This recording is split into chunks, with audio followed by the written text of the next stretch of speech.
Good morning, everybody. Can you hear me? Yeah, it's on. Good morning. Um, when we discussed this few couple of months ago about finances and getting things in order, my mind immediately went to this lady sitting over here to my right, Martha Chaisson, and it's a very personal testimony for me. She uh, she has 25 years of experience, and she was working with Ravenhorst during the time that I met her. They were doing lunch and learns. This was like 2017, 2018. Uh, my mom was old school. She liked to drive places and pay her bills. You know, that was her way of getting out. So I came across one of the flyers when we went to Ravenhorst to pay the bill, and I showed up for two of those lunch and learns. And I needed to be there because God knew what was coming. Okay, and at that event, Martha gave us some very, very helpful information on what to do when, in a sense, so you're not, so you're when something happens, you get overwhelmed and you don't know what to do. Me being in those sessions let me know what I needed to do. And then she was generous enough to give us her contact information if we had any questions, and she emailed me information.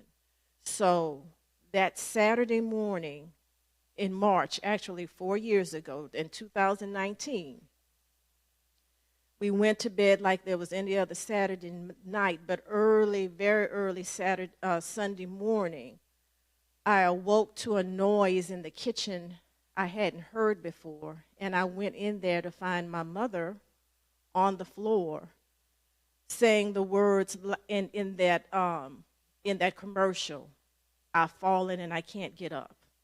Okay? And then I noticed the left side of her body where her arm was turned a certain way, and I immediately knew that she had had a stroke. But how many of you know that everything changed in that moment? Okay? There are things that I did not know, but because I had the information from this lady, I was able to put some things in order to secure the family and to secure her life insurance policies. So I'm encouraging you. These, like Prophet has said, these things are going to happen. And we have got to look at it face to face, head on, with strength, knowing that God is with us, so we can put certain things in order. So, Martha, you can come up. So I'm encouraging you to listen, take notes, because it's going to be a very valuable session. So, thank you, Martha. Good morning. Thank y'all for having me. The first thing I want to do is I'm going to give you my personal testimony. It's a bit emotional, and I'll probably cry, but I am okay. I need to do this so you will understand the importance of what I'm trying to teach you, okay? In 2010, my godfather gave me power of attorney of him and his wife and made me executrix of the estate. His wife had children, he did not. 2020, in March, my uncle was taking care of his wife who had dementia. He got up in the middle of the night, fell. I had to put him in a hospital. Now, I'm in Prairieville, and he's in New Orleans. Put him in a hospital for a week. They couldn't find nothing wrong with him. Moved him from there on a Friday on hospice. Brought him to Baton Rouge to the nursing home during COVID. The day he was supposed to come out of quarantine, he died. So the last time I saw him was the Friday before I brought him to the nursing home. He didn't even know where he was. So once he passed, his granddaughter lived in the front house. There was two rental houses. And she was supposed to be taking care of her grandmother, which she wasn't. And her grandmother had dementia, and she was combative. So in the afternoon, she got really, really mean. And you know those big green garbage cans the garbage people pick up? Well, she picked up one of those and threw it as far as that brick wall. And she was 88 years old. Okay, so she was strong. So in June, before I got her to the nursing home, my mom had been having dementia for 10 years and my sister had her. But it was too much for my sister. So I insisted that I take my mom, not knowing that my mom was going to die 2 months later. So while I'm taking care of my mom, who's on hospice care, I have to put my aunt in a nursing home because the kids aren't taking care of her. I had to evict the granddaughter out of the house. They destroyed 2 houses, stole everything there was to steal, and put me through hell. I'm sorry, excuse my language. The day before my mom died, I'm in New Orleans signing papers to put my aunt in a nursing home, praying that I would make it home before my mom died. My mama passed away the next morning. Planned her funeral, did everything I had to do. 6 months later, my brother lived in Lafayette, and he called me up, and he had been sick for a while, and he needed me to help him, but I couldn't. He was in Lafayette. I was in Prairieville, so I made him come to me. I brought him to the emergency room on Saturday. Sunday morning, the doctor called me. He had cancer. There was nothing they could do. They couldn't even do a biopsy because he wouldn't survive it. They gave him 30 days. I brought him home with me on hospice. He died in 9 days. I finished with him. I grieved. I didn't grieve. I drank the whole summer because everything besides things that have happened in my past built up on top and top and top, and I just didn't know what else to do with myself. So I drank. I didn't grieve him until the following Thanksgiving. Then my aunt was in assisted living, and I had a good friend that was her sitter and would take her out to eat and do things. She went downhill like really quick. The nursing home, the home that she was in, they couldn't give me what she needed. She needed medicine 24 hours a day through hospice, and they didn't have nobody to give it.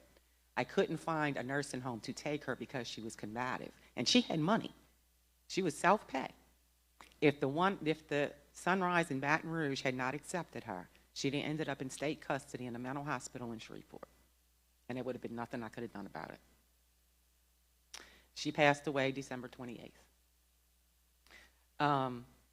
The things that they had in order, on the handout that I just gave you, I'm going to go through and there's places for you to mark questions. I want you, when I'm explaining things, if you have a question, stop and ask. I don't want you to wait till the end because you might forget what the question was, okay? So when my uncle did all of this for me, he did the power of attorney in 2010, and it was very explicit. There's different kinds of power of attorneys. You can have one person make your medical decisions. You can have a power of attorney for somebody else to do your financial. You can have power of attorney for people to do certain things, or you can have a general power of attorney to one person who can do it all. Okay? If I had not had power of attorney, when I brought my aunt to the doctor for evaluation in the beginning, if she had said, I don't want to go in a home, even though she had dementia, I couldn't have put it in a home because I didn't have power of attorney. So you understand what I'm saying? If I wouldn't have had that, I'd have to take her home and take care of her myself, and I couldn't. There's no way. I couldn't. She'd have ended up in a mental hospital in Shreveport.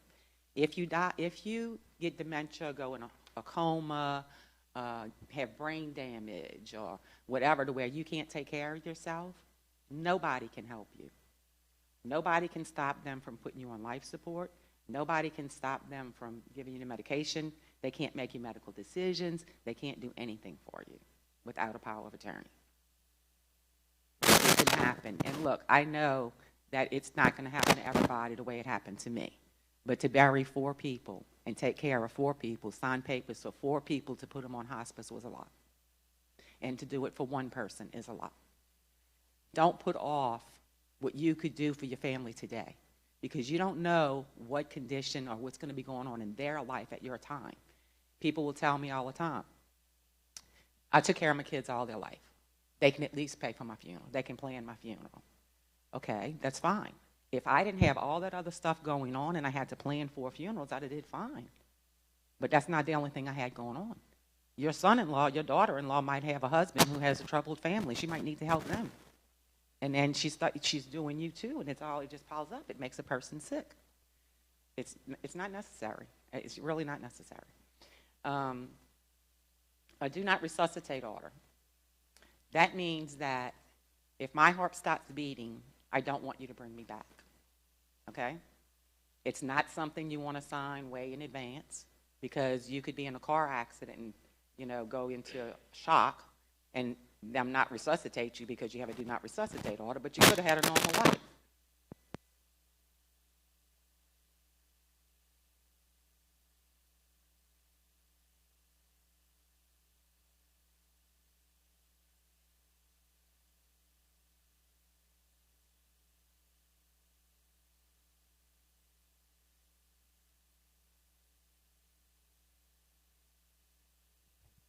Okay. So a do not resuscitate means that they can't bring you back once your heart stops beating. My dad had rheumatoid arthritis, emphysema, osteoporosis, and mesothelioma. He wasn't going to survive, no matter what. He was dying. Nobody had power of attorney. The only person who can sign a do not resuscitate order is the person themselves or somebody with power of attorney. Your wife can't do it. Your husband can't do it. Your kids can't do it. It's got to be you or somebody with power of attorney.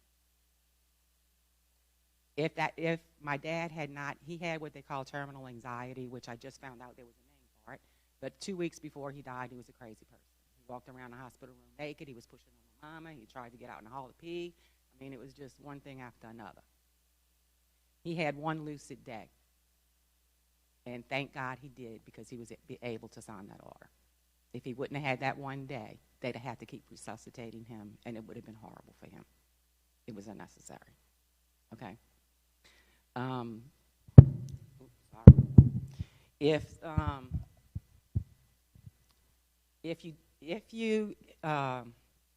If you become mentally incapable or physically incapable of taking care of your business, well, it's mainly if like you have dementia or something to that effect. If somebody doesn't have power of attorney, they have to go to court to get an interdiction to assign a guardian. 3 years ago, that cost over $10,000. And the reason I know that is because the family was giving me so much trouble, I wanted to give up my power of attorney. And the only way to do it was to do an interdiction, and it would have cost $10,000. Okay? So that power of attorney is for more than one thing. A will. People think you don't need a will. You do need a will. If you're husband and wife and you have children, will it, wife will to husband, husband will to will, last to die, goes to children. Okay? Then there's no argument. There's nothing that anybody can do to say, well, Mom, I want my share of the house. Or, Mom, you don't want that. When he dies, the wife gets everything. When she dies, it goes to the children. It's even more important if you have husband and wife both have children of their own. It makes it even worse. It's even harder. Okay? So don't leave this for people to bicker and fight, because I promise you, you might think they're not going to fight, but when a person closes their eyes for the last time and a dollar sign hits, everything changes. Everything changes. Okay, funeral pre-planning. When you pre-plan a funeral, you're actually giving all the information you need for your death certificate. You pick your casket, you pick your service, you put down everything that you want. If you pay in advance, the price can't go up. Well, it will go up, but the interest of the policy will cover the cost, and the funeral home accepts that dollar amount to cover it, okay? So nobody's having to figure out where the money's going to come from at the time of your need. It's already there. If my mom had died and she wasn't sick and I had to plan her funeral, it would have been okay. It would have been hard, but I could have done it. But she had been sick for 10 years. And then I had to do all of that. So it's not, when we sit and think about it on a one-to-one basis and we think, well, my daughter's died dead, she's intelligent, she can do this, da-da-da-da. Well, suppose she can't. What's she going to do? Okay? Cremation. In order to be cremated in the state of Louisiana, the majority of your next of kin have to sign an authorization form unless you sign one previous. Okay? So I'm not married. I have one son. If my son was to predecease me, 3 of my 4 siblings would have to come and sign for me to be cremated. If one of them says, I don't want her cremated, she's not being cremated. And you're going to be paying for a funeral. Okay? Now, if you sign a form saying you want to be cremated, your family can change that after you die. Most of the time they don't. Most of the time they follow your wishes. But just because you signed the form doesn't mean that you can't be cremated.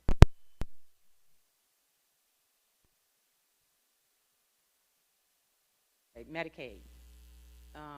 In order for a person to go into a nursing home, if you have over $2,000, you have a question? Uh-huh.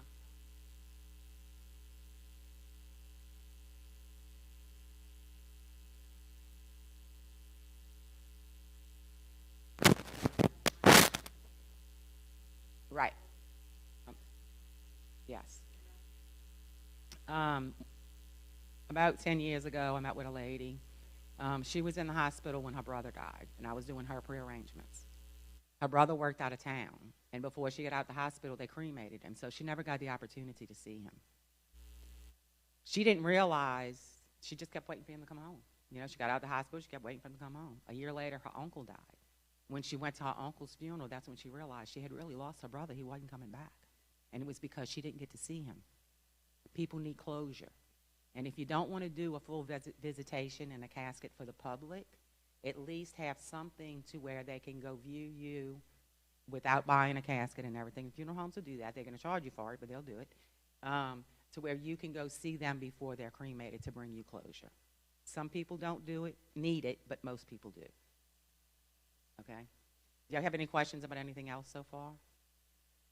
I feel like I'm moving kind of quick. Go ahead.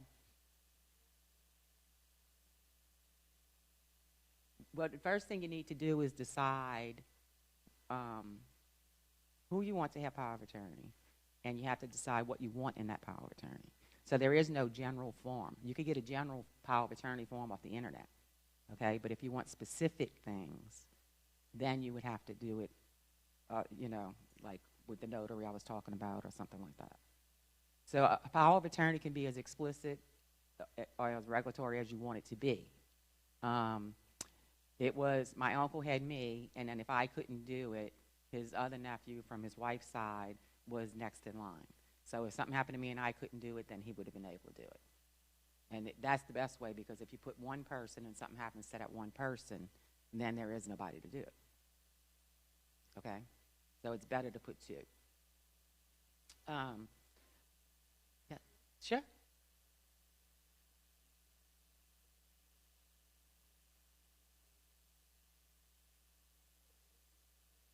No, they sure can. Yep. It takes effect when it's signed and notarized.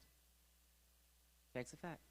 So you can have an attorney be your power of attorney. I mean, you know, if you want, let's just say, okay, use my family again for an instance. I'm the type of person to where if I get cancer, I'm not taking chemo, I'm not taking radiation. You can do surgery, but other than that, I'm not doing all of that. You're going to let me die. My mom would tell my sister, don't let Martha take care of me. Because she was afraid I would do that to her, which I couldn't because there was 5 others. It wasn't just me. Okay? So she wanted my sister to take care of her. So what my mama could have done, not what she did, but what she could have done is she could have gave me financial power of attorney and gave my sister medical power of attorney. So I wouldn't have had to make all the decisions, because the 4 people that I took care of, every decision that was made was my decision. I decided the casket, I decided the time, I decided the church, I decided the cemetery, I decided everything. And I don't know how many of you have ever planned a funeral, but it ain't fun. And especially not to do 4 in 1 year. And 2 being your mom and your brother.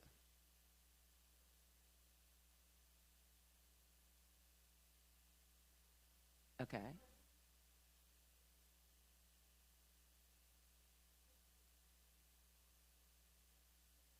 Well, you need to find that. You need to go back to the person who did the trust and get that power of attorney. Well, what I would do is I would go with them and talk to the trust attorney. If they don't have the power of attorney, go, okay, they need to tell you where it is. Yes. Because, I mean, it's okay that they don't want you to use it right now, but they need to tell you where it is. So what if they both get in a car accident? Okay. Well, that's because they don't want you to abuse it, and that's their right. Yeah, that's perfectly understandable, yes. It is in effect. You just can't use it if you don't have it. Okay? Anybody else?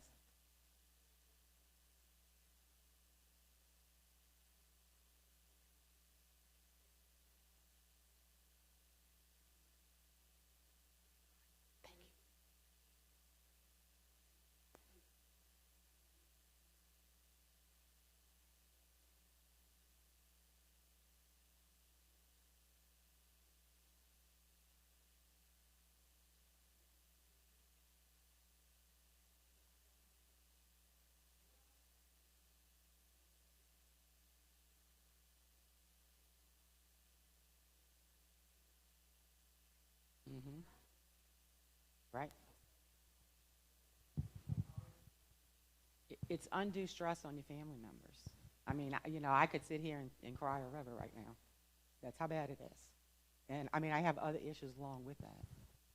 When y'all ask questions, I need y'all to use a mic because we're recording. Oh, I'm on camera? Why did you tell me that? They're on the recording. Okay. Anybody else? Could you say before resuscitate? For the do not resuscitate, if you do not have that prearranged, you have a terminal illness, cancer, a stroke, something terminal where you're not expected to survive, and your wishes were never stated, the doctors will get with the family, all the family members that you have, cousins and brothers, siblings, and they sit down in a room and the doctors discuss your prognosis, and the family has to come together and decide what they want to do for you. Some who have never seen the patient in years, 20 years ago was the last time they were a part of their life. They get a say in your decision of your health. So making a do not resuscitate, if that's what the patient wishes, they need to have that already prearranged. Because having your family members decide, say mama never wanted to go to a nursing home, say mom or daddy never wanted to be put on a ventilator, they can decide that for you if that's not prearranged. It's the immediate family. Yeah, even we've had them with cousins. Well, sometimes the immediate family is cousins. Cousins, yeah. Yes. Yeah. And if you have a power of attorney, that won't happen, what she just said. The person who has power of attorney can sign the DNR. Wait, hang on a sec. She's going to pass you the mic. My husband and I did our estate planning recently, and we have a power of attorney thing up in there, but they asked us about the do not resuscitate. He said he signed his, but I did not. Okay. So this is the question for him. Mm-hmm. If you were in a car accident and the only thing that happened to you was you broke a couple of ribs, but you were in shock, and they needed to do something, your heart stopped or whatever, and they needed to bring you back, but you could have had a normal life, would you want them to still not resuscitate you? Or would you want to let them try so you could live? You I understand think the what I'm one that saying? we have is so do not resuscitate. Is that if it's like you've done everything you possibly can for the person? Yeah, basically so. Okay, so when my dad was in the hospital, I knew he was dying. My mama was in denial. The doctor came, got me out, and told me that if he couldn't sign the DNR and nobody had power of attorney, she would have to bring him back every time his heart stopped beating. And the man had suffered for years. There was no point. If he wouldn't have had that day to where he could sign that paper, they'd have had to bring him back. But it's not a paper you want to sign years in advance. I could be standing up right here and have a mild heart attack. But if I have a do not resuscitate order, they're not going to bring me back. So really? Yeah. I thought it. So, no, I'm glad I didn't sign mine. You have to get. If I were you, what did you do with that, your DNR? Do you have it in your files? Okay, don't give it to your doctor or nobody, unless that's what you want. But think about what you did, okay? As long as she has it and the doctor don't have it, it's not going to be done. All right? There's also Kind of scary, isn't it? Anybody else? Yeah. Okay. And to add to the DNR, there's something called a La Poste, which spells out exactly if I have a bacterial infection or I just have a pneumonia, I would like to be put on a ventilator. Okay, So that's there's- like a living will. Yes. That's a living will. So there's other measures that you can take. I'm going to offer at the end of this. I retired in August, so I no longer prearrange funerals. I'm doing this because it's information that people need. And if this works out well, then I'm going to look for other churches to where I could do the same thing because people need this information. So because it's the first time I'm doing it, I will offer to you for $10 an hour. I'll come sit with you. You don't need to give me your personal information or nothing like that. But I will sit and talk with you and discuss and see what it is you need, and to avoid you going to an attorney and spending $1,000 for him to talk about stuff that you will never need. You can know what you need, and most of it can be done through a notary. Okay? So that offer is out there. Don't quote that price to anybody else. That's for y'all, because this is the first time I do this. But I will come sit with you and work it out. Okay? Does anybody else have?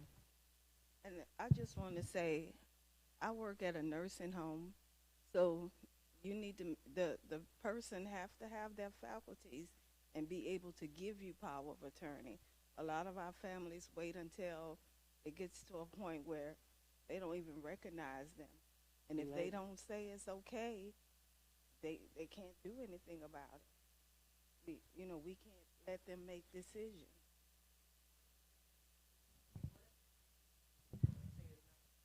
But they do have the temerity and somebody come to them and they just say yes.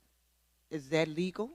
If they know that they have dementia, they can't take their word for nothing. Oh, okay, that's what I was wondering. Yeah, if you, so I've had clients who come to me because the parent is in the stages of dementia, there's no power of attorney, there's nothing. Well, if you can get them to a notary, and the notary can understand everything they say and not notice she has dementia, they'll do it for you. But if they notice she has dementia, it's not getting done. That's when you're going to have to go do an interdiction, go to court, and pay the $10,000 to have the judge appoint somebody. Okay? People just don't realize, until you go through it, you don't realize how much there is to all of this. It's not a black and white thing. You know the question? Okay. Anybody else? Okay. So, okay, we talked about the will. There's also a living will, which says that if I can be taken off the respirator and live a normal life, then it's okay to put me on a ventilator.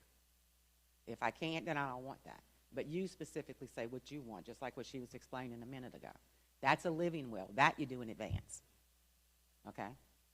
But the do not resuscitate, you don't do in advance. I really thought I was going to see you turn white for a minute. Okay. So Medicaid in a nursing home. If you have to go into a nursing home, the only way Medicaid is going to pay is if you have less than $2,000 in assets. That's for a single person. For couples, it's different, okay? But there's still a limit. So let's say I have to go into a nursing home and I have $100,000.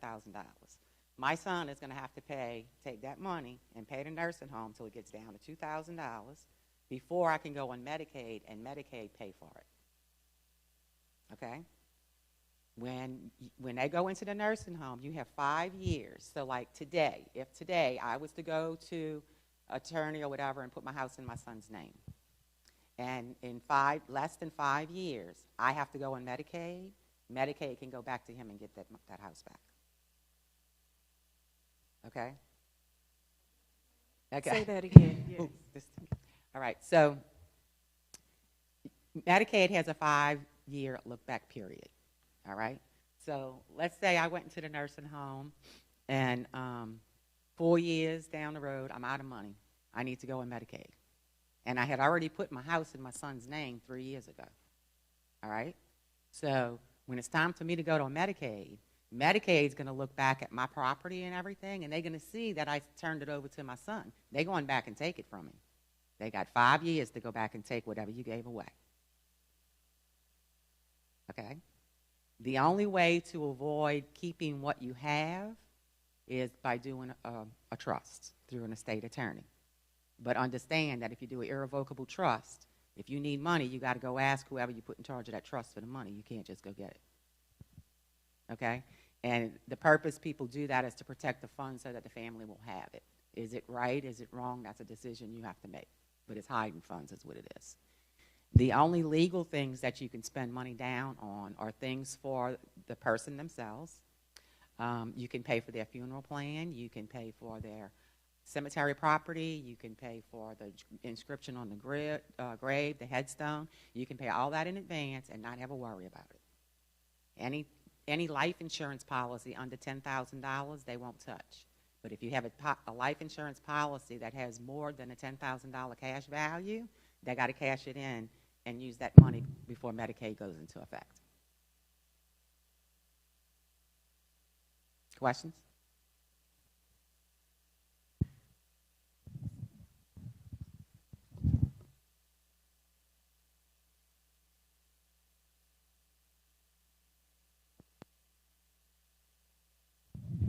Can you explain the difference between a trust again and a will? What?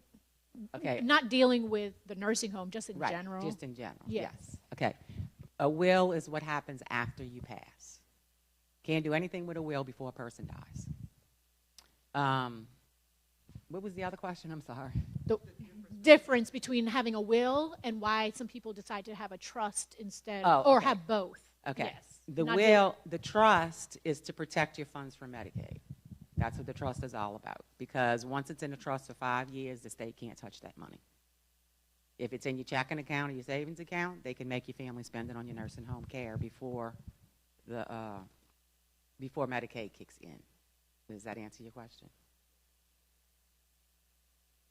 People get okay, so my sister just recently went and see an attorney about all of this, and that's when I found out how much people are wasting going to an attorney. And if I have an attorney in here, I'm sorry. But if you go to an attorney, they're going to go over every single option that you can have, whether it's something that fits your needs or not. So it cost her $1,000 to sit there with an attorney who told her that an irrevocable trust would be good for her. Then she went and talked to her financial advisor who said an irrevocable trust is for people who have millions. It's not for people like you. Okay? So by doing a trust, you are putting everything in the power of somebody else. Okay, so there two different types of trusts? There's an irrevocable trust, meaning that you can't change anything, and there's a revocable trust, meaning you can. But for Medicaid purposes, it has to be irrevocable. And that goes to your, like you designate your children? Whoever. Whoever. It could be an attorney, it could be me, it could be one of your church friends, it could be anybody. Anybody else? I have something. Yes. And sidebar with the trust, once you place your property under a trust, whoever owns that property, you can no longer claim homestead exemption, age freezes, disability freezes. You lose all those privileges because and so that's going to cause an increase in your property tax bill Thank you for again. that. I need to make a note of that. Meet me after. I want to write that down. I didn't know that. Anybody else? Okay, so let's see. I did the cremation authorization thing. I was ahead of myself on that one. Yes. Our estate planning, we chose to do the will versus the trust because when we were going to do revocable trust. Only thing that does is save your children from not having to do a succession. Correct. It's just the same thing as a will, and it comes under one entity. Yes. But the kids won't have to pay the succession. But we chose to do the will because our kids are grown and got their own money. We done paid for them long enough. If they got to do a succession to get the stuff that we have, so be it. Well, there's something else I learned recently. You can go to the courthouse and you can put a beneficiary on your house. That'll stop them from paying estate taxes. You can go to the bank and put beneficiaries on your banking accounts so it won't be in your succession. They won't pay taxes on it. You see what they don't tell you? That's why I'm here. You can go to the courthouse, and I'll have to do a little bit more research. I'm getting ready to do mine. I haven't done it yet. But you can go there and put, at time of death, I want my house to be put in the name of Vincent Burden, my son. And at my time of death, he goes to the courthouse with my death certificate. They change the title into his name, and he's done. Yeah. No taxes. And the same thing with the bank accounts. My aunt and I had a joint account. I had power of attorney over 2 accounts. In one account, my name was on it. When she died, the money that was in that account automatically became mine, whether it was mine or not.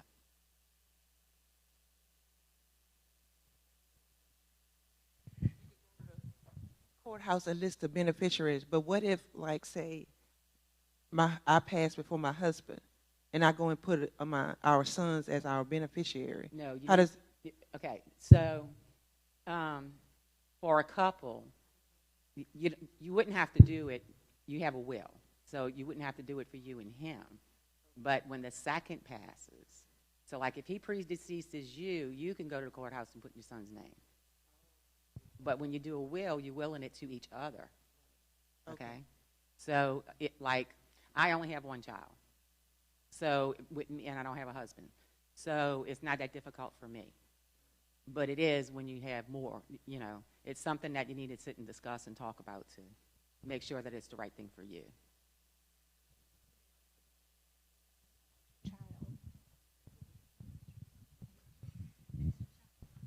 Anybody else?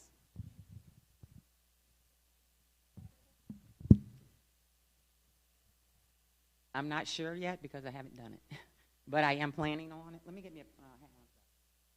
Oh, I need a pen. Okay. Thank you. When I get the information, I can call y'all with it.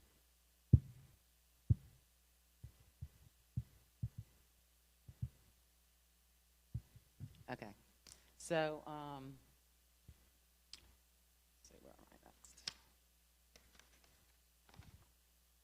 okay, is anybody in here a veteran? You're a veteran? You have cemetery property? You don't? Okay, don't go buy any. Because you have an honorable discharge? Honorable discharge? Okay, so thank you for your service, first of all. And you can be buried in the National Cemetery. There's one in Zachary and there's one in Port Hudson. You can be buried in any one at no cost. There is a national cemetery. There's one in Port Hudson, and there's one in Zachary. You could be buried in either one. You could be buried in Biloxi. It doesn't matter. You can be buried in any military cemetery at no charge with your discharge paper, okay? If you're married, your spouse can be buried with you. The only thing it'll cost her is like $1,000. But everything else is taken care of. You don't buy a vault. You don't buy the space, you don't pay for opening and closing. It'll save you almost $10,000 for 2 people. Okay?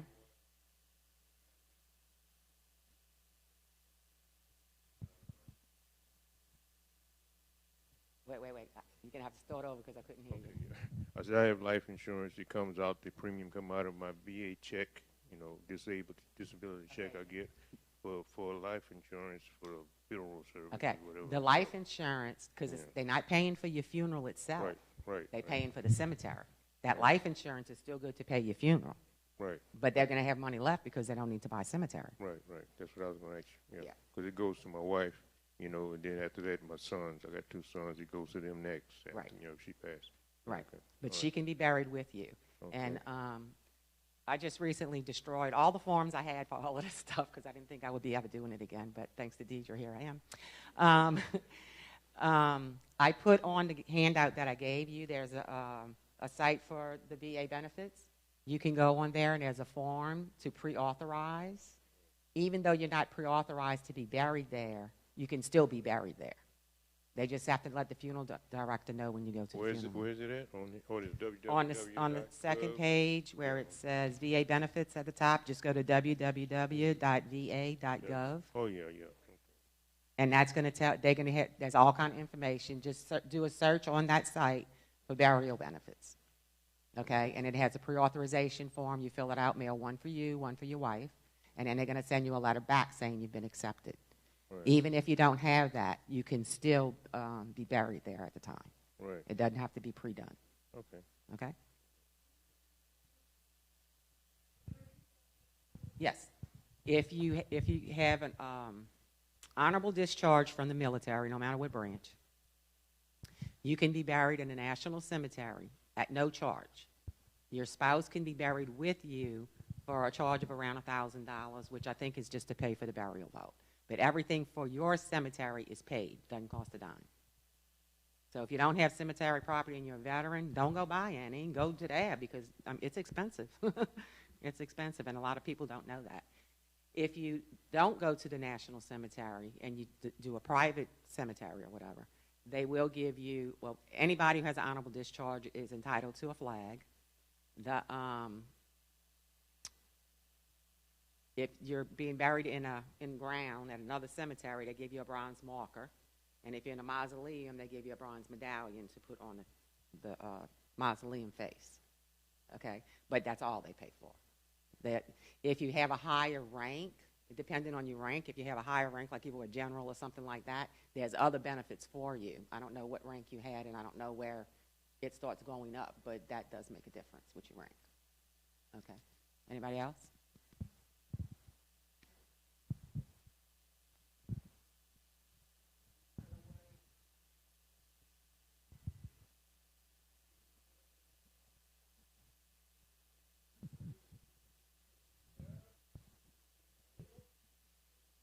They have to be permanently disabled at any age, yes. Yes. Mm-hmm. Yeah. Right. That is correct. And one more thing about the disabled veteran, if you have 100% disability, you need to go to your assessor's office and file your form so you can be completely exempt from paying your property taxes. That was recently passed this November 2022 election by the state of Louisiana. So you now get total exemption if you have 100% disability, veterans disability. That's pretty good. Yeah. So it's a coincidence that you just mentioned that. I just got my 100% on last Monday. Well, there you go. Yeah, See, there's a reason why you're here today. Yeah, I did. I hadn't shared it with nobody. I hadn't even told Pastor yet, but I was going to share it with him.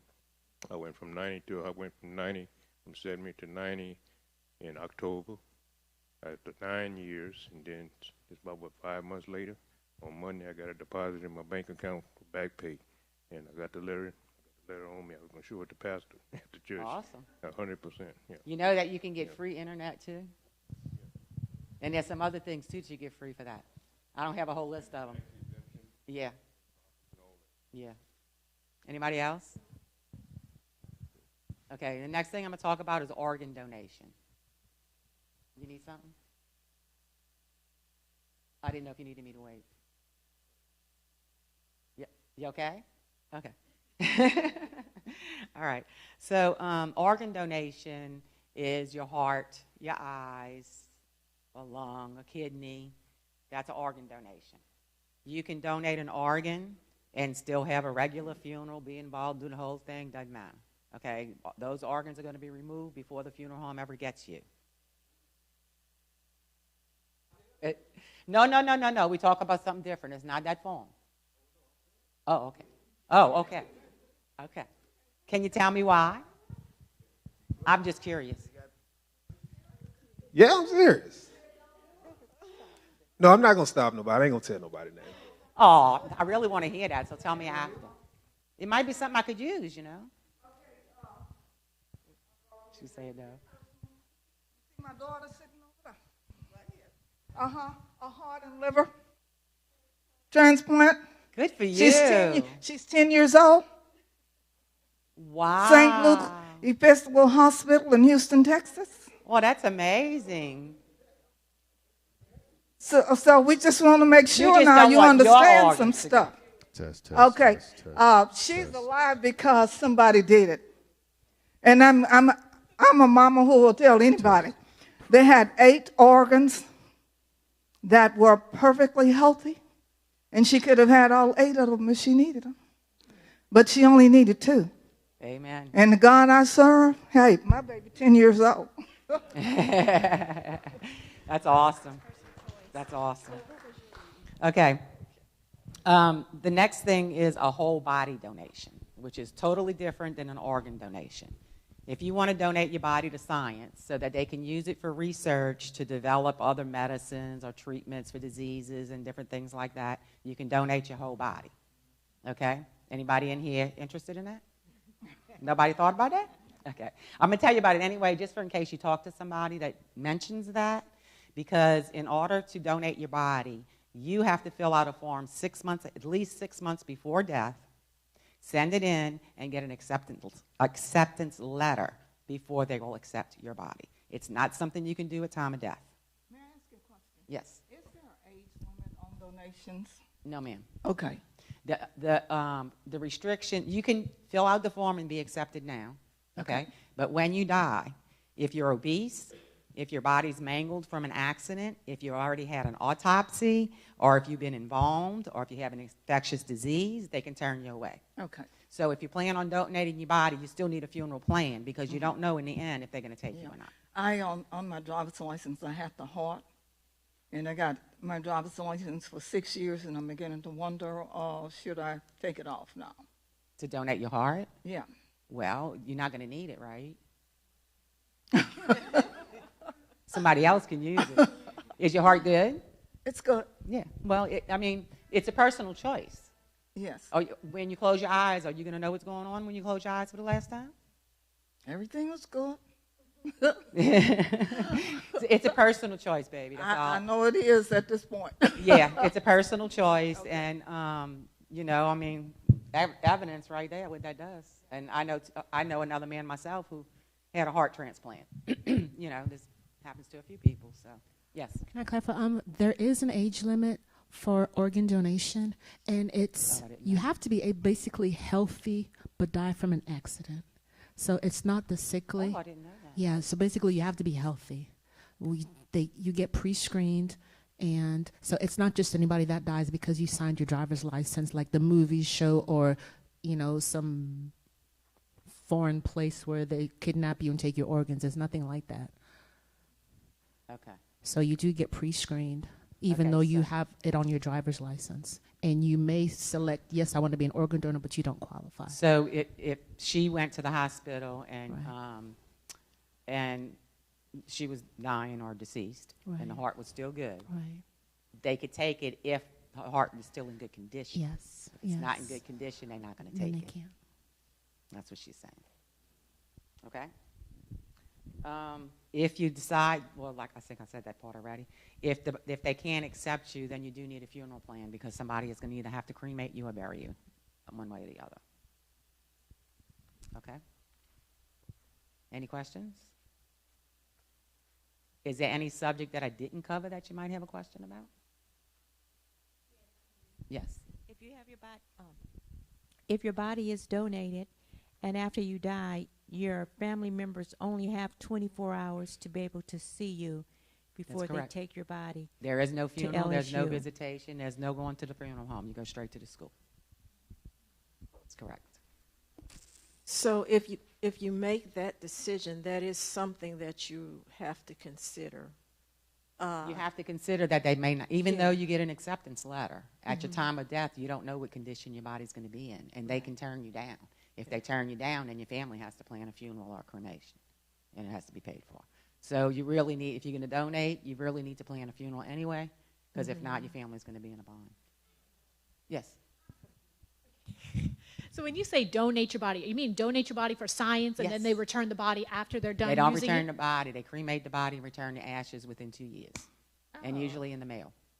Okay, so like in the mail. Yes, in the mail. Okay, so you're saying like when people like doctors and they believe in science and they want other people to learn who are going through med school. This is what you're talking about, yes, right? You're donating. Okay, so LSU Medical School, they accept cadavers. So there's Tulane University, and there's one other one in Louisiana. There's 3 in Louisiana that accept it. Okay, that's. I just want to make sure I'm understanding. That's for a whole body donation. There's no time for a funeral. Your family says their last goodbye at the hospital, and you're off to the university. And then within 2 years, you get their ashes back in the mail. Okay, I want to go back to one more thing when I talked about funeral pre-planning.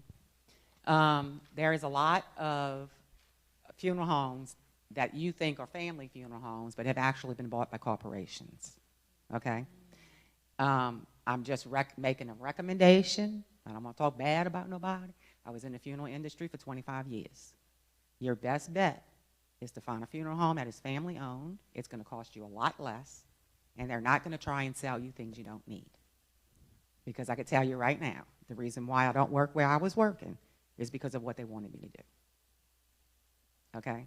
So if you got in your mind exactly what you want, it's better to pre-plan it and know so that when your family gets to the funeral home, there is none of that.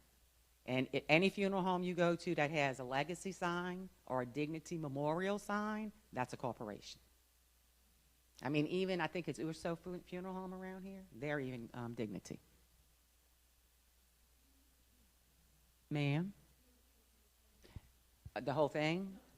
The last part? If there's a dignity memorial sign, which is usually a green sign, and it says dignity and memorial in smaller letters at the bottom, that's owned by Security Corporation International. It's called SCI. Legacy is another company. So like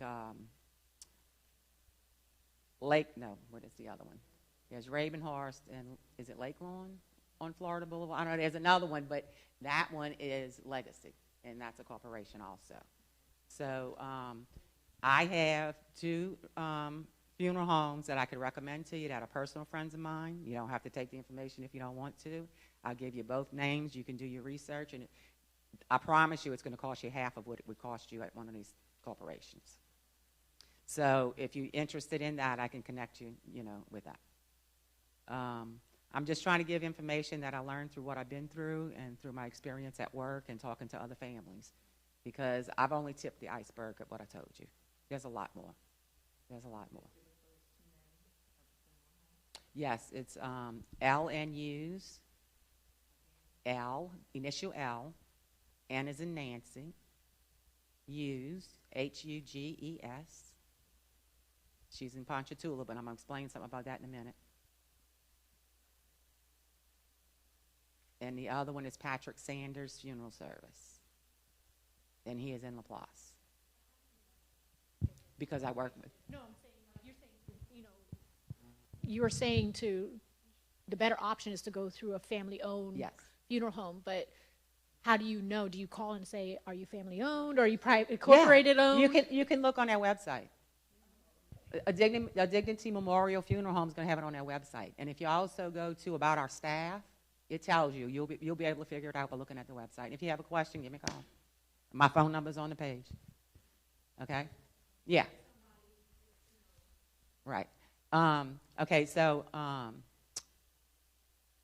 Patrick Sanders, I've been knowing for 15 years. I've been working with him for a very long time. And Lisa Hughes, I've been working with her for 25 years. Both of those people are extremely honest. They're both God-loving people. They try to do the best for the family at the least cost. So if you're just being cremated and you're not having a service, going to a funeral home in Ponchatoula or LaPlace, you just go and make one visit, sign papers, and come back. If you're going to do your funeral service and your visitation in church, you don't need a funeral home. You don't need to have to use a local funeral home. In other words, your family would go to Patrick, let's say, in LaPlace, plan the funeral, sign the papers, and the day of the funeral, he's going to show up here with the deceased, and he's going to do your funeral right here. You don't have to have a funeral home that's close by because you need the funeral home the night before, unless y'all do that. Most people are getting away from night visitations. But the least cost funeral homes are going to be in the rural areas. It's not going to be in the city.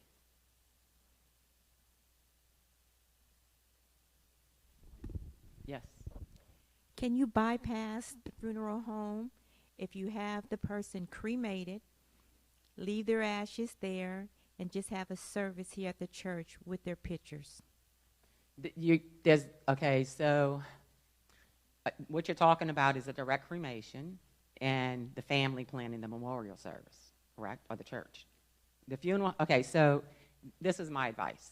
If you're going to be cremated and you're not going to have a service or anything before, then you want a direct cremation, and you designate who you want the ashes returned to, okay? Then the memorial service can be planned here, because if the funeral, when you plan a memorial service, you're inviting people, you're ordering food, you're doing whatever, okay? You can have the funeral home come do all of that for you, but they're going to charge you. It's going to cost you $500, $600, $700 for them to do that. So That's what I'm asking. Can we don't need them. All we need them to do if you is cremated and the service is after, you do not need the funeral home. But that you do need them for the cremation, but after that, you're done. Yeah. Anybody else? Yes. Uh-huh. You said that they can, if you don't have money and you run out of money with paying for medical service or whatever, Medicaid can come back and take property. Only property that was dispersed within the last 5 years before you qualified for Medicaid. Okay, so let's say today you put everything in your son's name, your house, whatever, or you open a trust. If you're okay for 5 years and nothing happens till the 6th year, then everything's fine. It stays like it is. Okay. But if something happens to you in the 4th year, they're going back and look at your records, see where the money went, and they're going to get it back. So what if you don't have, everything is still in your name? If you're a couple, the house is still, the spouse still lives in the house. And if at time of death, they normally let the spouse keep the house. But they own it? They don't own it, but they have the right to come back to pay for payment back on what they gave you to take care of you. But they don't do it if it's going to cause a hardship for the person living in the house. So like if you had a disabled child, they would leave the house for the child. If he passes first and you're living there, they're going to leave it there for you. And then once both of us pass, what happens? Then it'll go to, well, if both of you pass, it depends on the state at the time. Okay. These laws over the last 20 years have changed 100 times. You can go on Medicaid's website, look up Louisiana Medicaid, and you can search and find some things on there about it. If you have any other specific questions, I'll be happy to help you. Okay, so it's just for Medicaid, not Medicare. Medicare and Medicaid is two different things. Okay. Medicare is what you get when you retire on Social Security. Okay. Medicaid is what you get when you don't have any money. Okay. Okay? And I want to say, too, that you can't just run and spend that money because Medicaid going to want to know Where you spend where it. it is. You can spend it on the person, but you can't just pull the money because Right. Medicaid going to want to know where that money went. If it's within the first 5 years. After 5 years, they don't touch it. But within that first 5 years, they will. What if you are, say you're our joint account with your parents? So your mom, it's not a beneficiary, but A bank account? Yeah. It's a joint account? Yeah. And it's just you and your mom? Yes. When your mom dies, that money becomes But yours. I'm talking about in the case of Medicaid. It would be, I think, I'm not positive, but I believe that they would divide it in half. So Divide it half would be, half would be hers and half would be yours. Okay. I just thought about it, too. We have a resident right now who parents left the house to the children. So her name is on the house. So we're having a hard time with Medicaid. She's owing us money because I guess they want them to, all Okay, of them so to she sell has, that house. she has siblings? Mm-hmm. And they're And refusing? her name is on the house along with the other siblings. And so is anybody she working won't with- qualify. Is somebody working with her with Medicaid, or is this something they're trying to do on their own? Facility, we're trying to figure out how, I mean, I don't know if Medicaid expect all of them to sell the house and then take her portion I don't, or what? and you know for sure that's what's holding up the Medicaid? Mm-hmm. Yeah. Okay. I would, whoever's making the calls to Medicaid, I would ask to speak to a supervisor. Don't let it continue. Okay? And if they don't want to let you talk, just demand it. Just keep demanding. They got to give it to you sooner or later. They got to give you an answer. It's not fair to that lady. Or the home for that matter. Anybody else?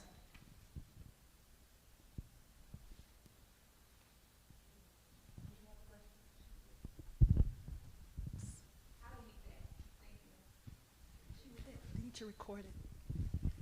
Yes. What do you think of long-term care insurance?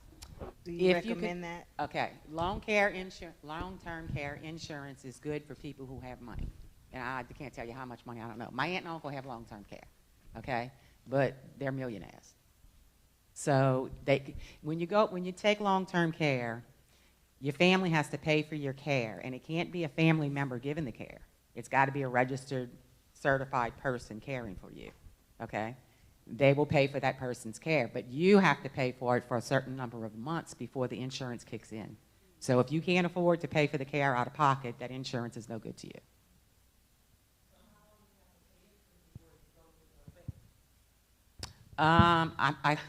If I'm not mistaken, it's been 20 years since I sold it, but at that time, it went in effect immediately. But so long as you pass the health questions and stuff. Yes, ma'am. I first started working some years ago.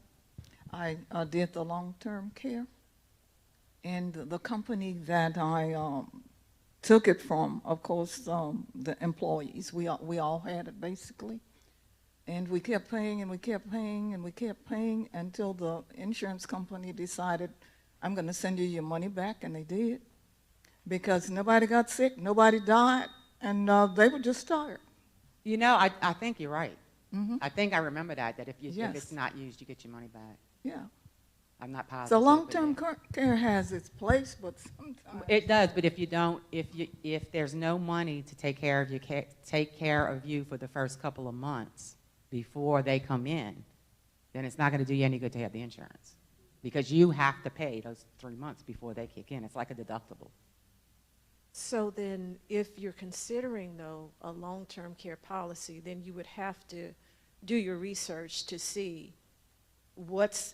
is there a deductible or a waiting period? Yes.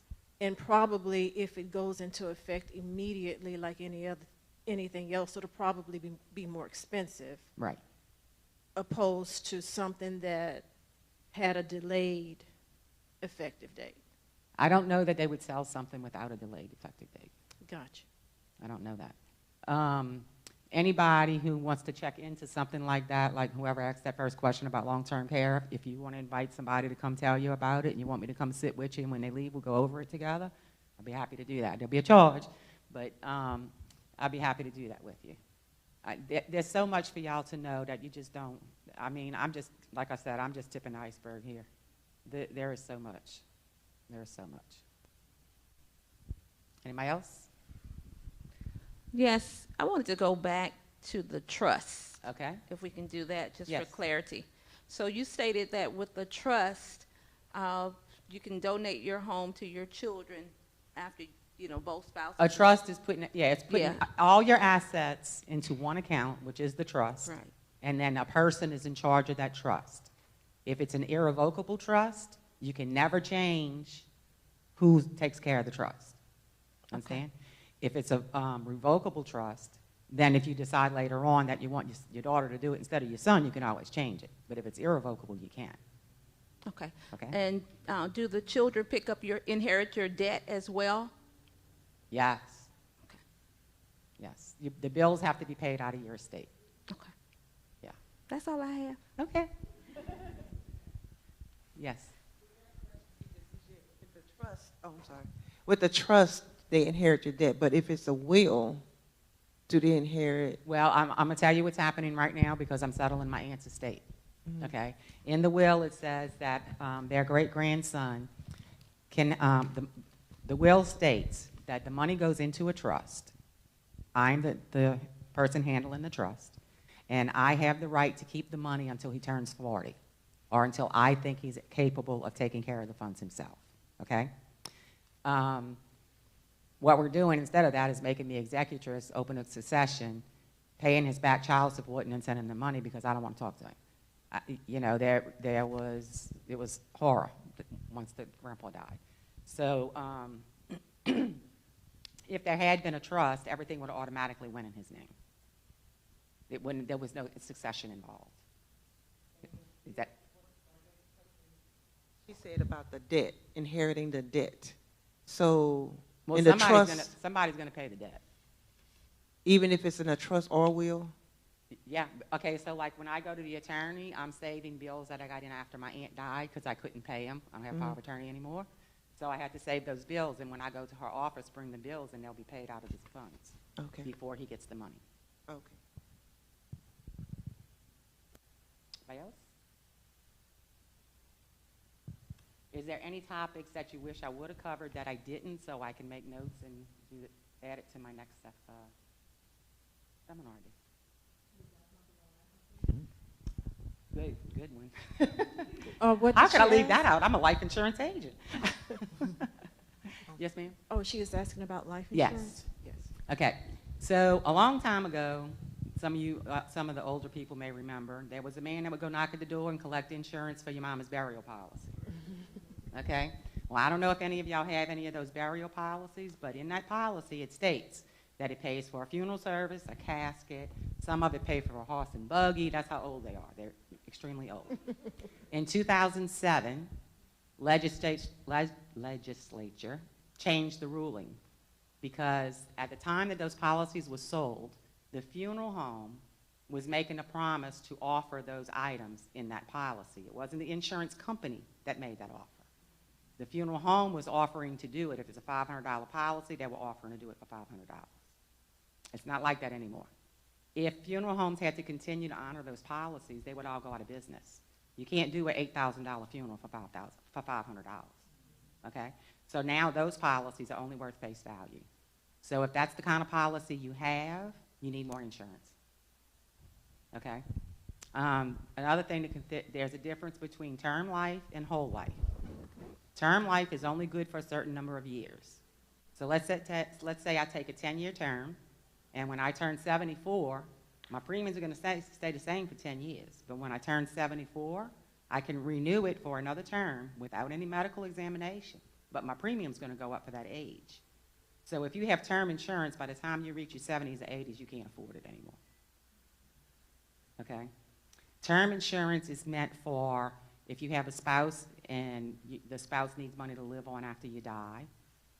That would be a purpose for life insurance. If you have children that are in school and you want to leave money for their college education and for mom to be able to take care of them on her own, that's a good reason to have whole life insurance.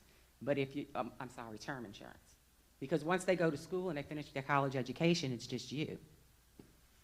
See what I'm saying? So save what you would spend on life insurance and take care and enjoy yourself is what I'm trying to say. I'm not trying to say don't leave anything to your kids, but people are under the assumption that when I die, I have to have something to leave my kids.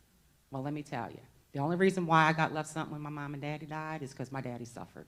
He got paid through asbestos lawsuit, and that's the only way we got any money. And my son knows today, there is no life insurance. My funeral's paid for. When I die, whatever I have is yours. But until that time, it's not yours, it's mine. And I'm not going to pay life insurance for him to have money when I die. If he was destitute or disabled, that would be different.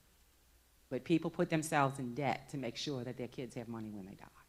I don't see, that's my opinion. I don't hurt my feelings, but I just don't see the sense in that. So is it better to have a whole life policy?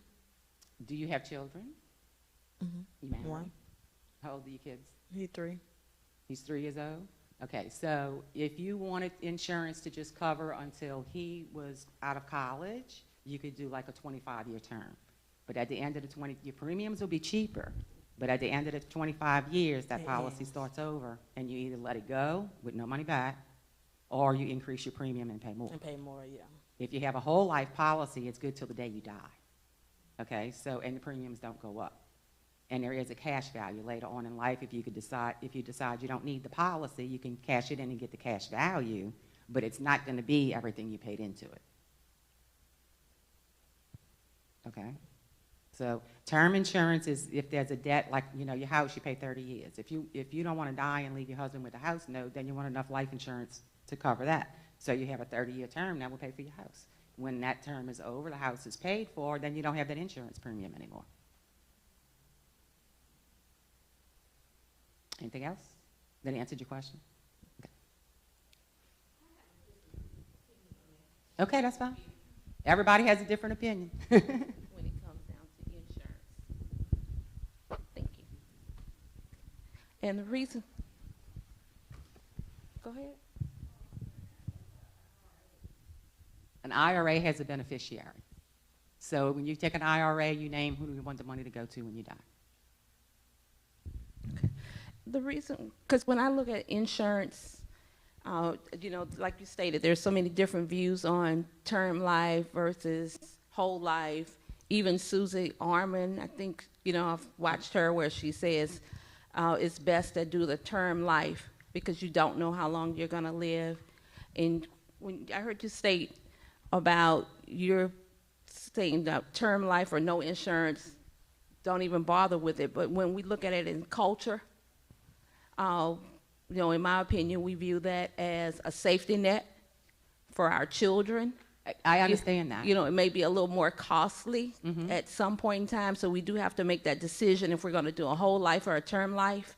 But That's a personal decision. Depending on, you know, your economic status, having that insurance and knowing that you are leaving something for your children, you know, at the tail end, and, you know, our spiritual, for some cultures, is to have some generational savings for your children as well. Right. And, you know, in some aspects, some people aren't able to get it, you know, by work, by employment.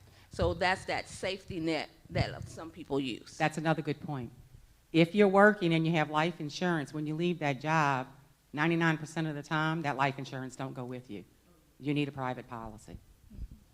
You can retire and end up with no insurance.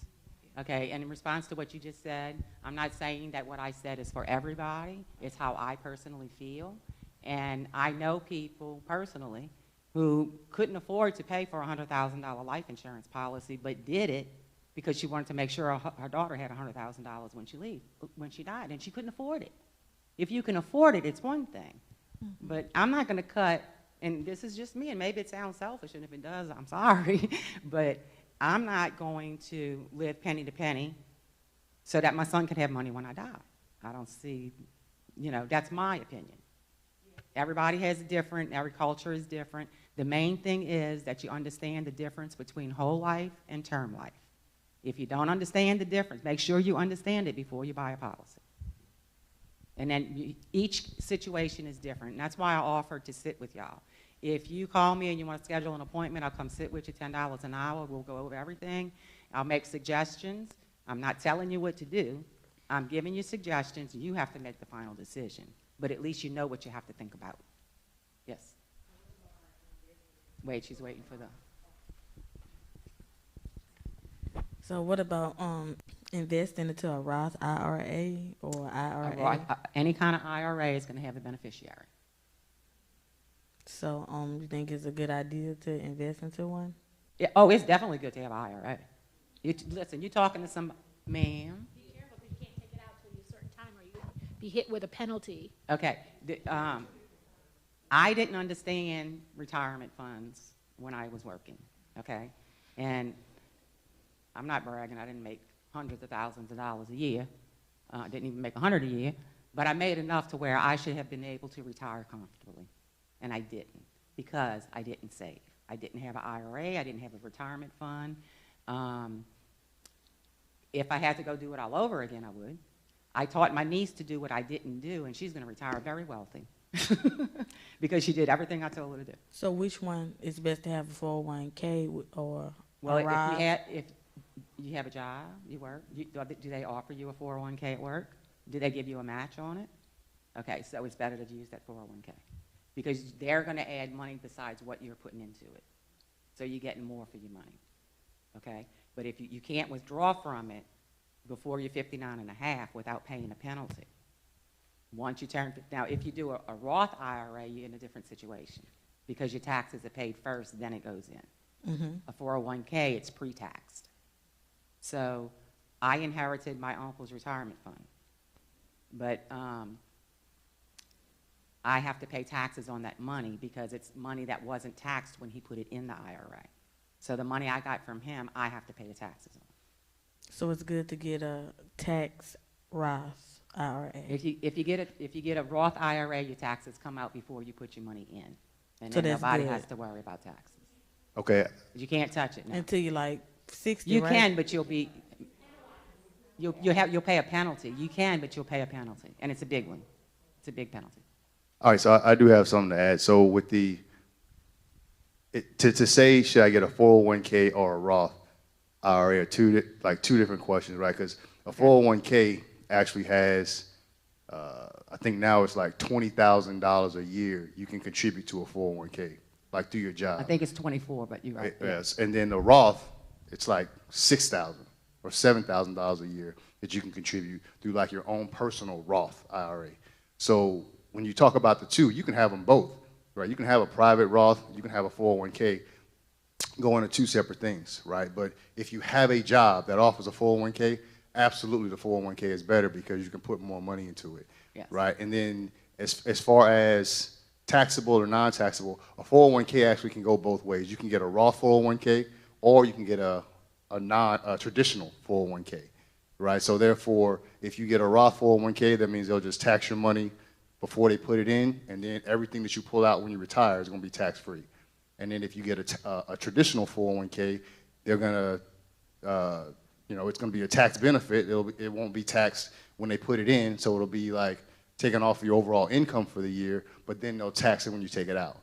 In general, most people say that the tax brackets, what taxes are going to be when you retire, are going to be much worse than they are now. Yes. So if you decide to get a traditional, so if you decide to take the tax break now, you could potentially pay a lot more in taxes in 30, 40 years when you start pulling that money out. So usually most people will say for a middle class, even upper middle class person, get a Roth. If you get into the millions and millions of dollars a year and the tax benefit just really becomes necessary, then they'll say get that traditional 401k because the tax benefit, it actually helps you now. But most people don't really need that tax benefit now as they work, right? It's best to get the Roth and then take that tax-free money later. The Roth 401k. A Roth 401k. So like when you retire, if I'm correct, you can correct me. I mean, if I'm wrong, you can correct me. When you retire, you're going to, they're going to figure how much money you have in there and how much you can take out a month to last the period of years that you need it to last. So you're paying taxes every month. At the end of the year, you're going to pay taxes on the money you received for that year. You're not going to pay it on the whole thing unless you inherited the way I did. Okay? Anything else? Okay?